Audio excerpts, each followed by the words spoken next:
Hello and welcome to my channel. If you like my content, please like and subscribe. These videos is about 411 missing cases, and a shout out to T.A. Smith for asking me to do this video. Hope yous all enjoy and are keeping well.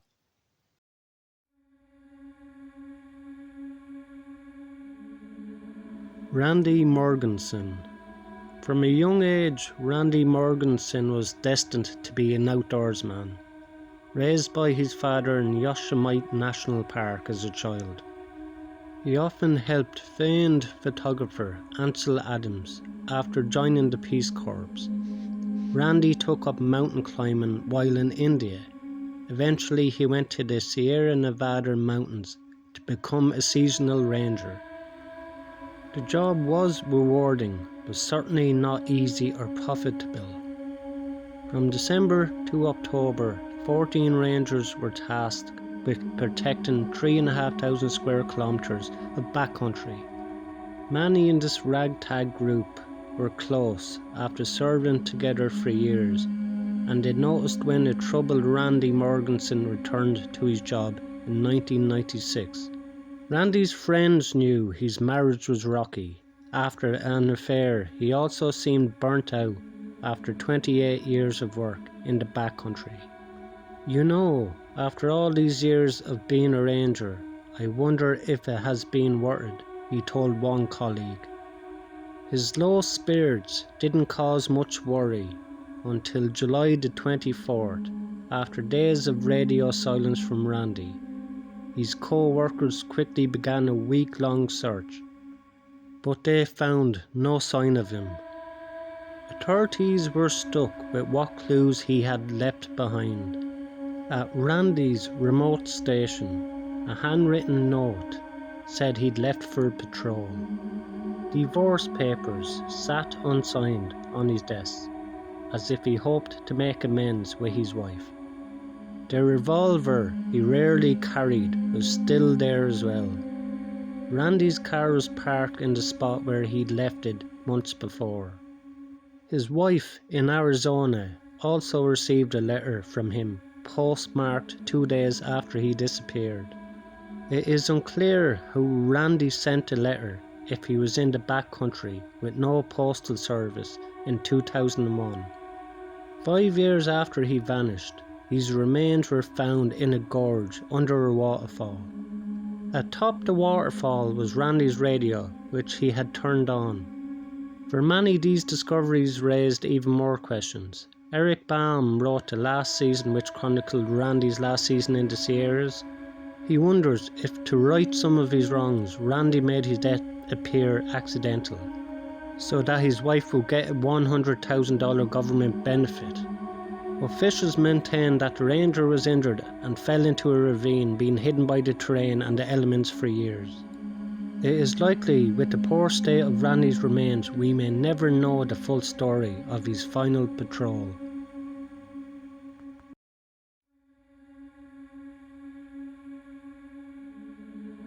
Paula Weldon, 1946.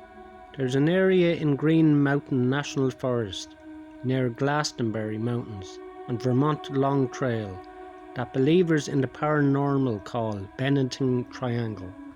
The area got this name because of the handful of mysterious disappearances which occurred between 1945 and 1950. Although many more have been recorded over the years, paranormal author Joseph A. Citro coined the term because of the supposedly supernatural circumstances surrounding these vanishings. Paula Weldon was the second person to go missing in that area of Green Mountain National Forest during this period. 18-year-old Weldon was a college student who set out on the Long Trail in December 1946. She was dressed for walking and not a long hike, wearing jeans, a coat and sneakers. Her attire implied that she planned to return before dark, when temperatures were supposed to dip below freezing. Weldon told her roommate that she was taking a long walk and she never returned. Several people spotted her as she hitchhiked her way to the trail and walked to the trailhead. When Weldon didn't come back by dark, her roommate let the school know and the search began. Classes were suspended so students could help with the search.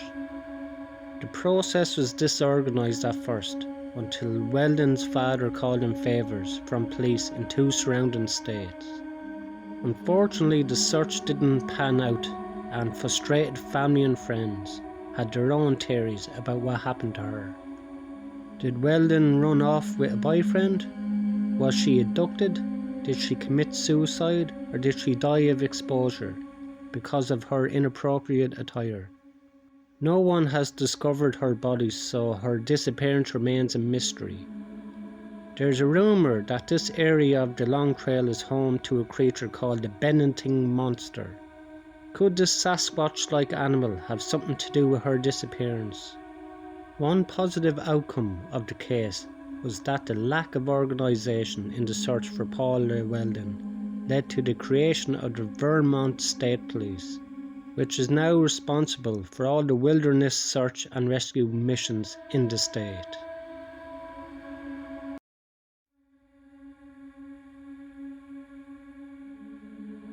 Dennis Martin, 1969. 6-year-old Dennis Martin was on a camping trip near the Tennessee-North Carolina state line with his family in the summer of 1969. It was an annual Father's Day tradition. All of the men in the Martin family headed to Smoky Mountain National Park to camp and hike. Dennis and his brothers had planned a prank on the adults. They were going to hide separately in the bush and jump out on different sides of the camp to scare them. It was a typical joke that should have ended with some startled shouts and then a lot of laughter. The laughter ended quickly though when they realised that Dennis was missing.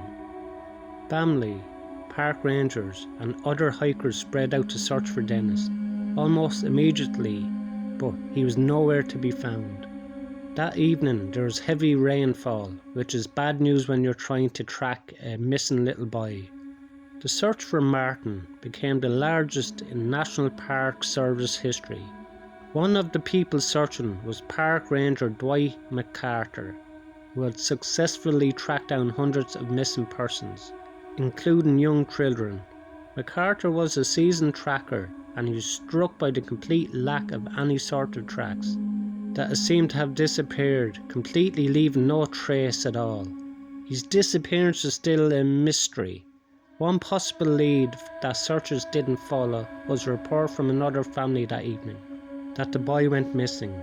The Key family allegedly heard a scream and then saw a bear man with something slung over its shoulder that looked like it could have been a small child.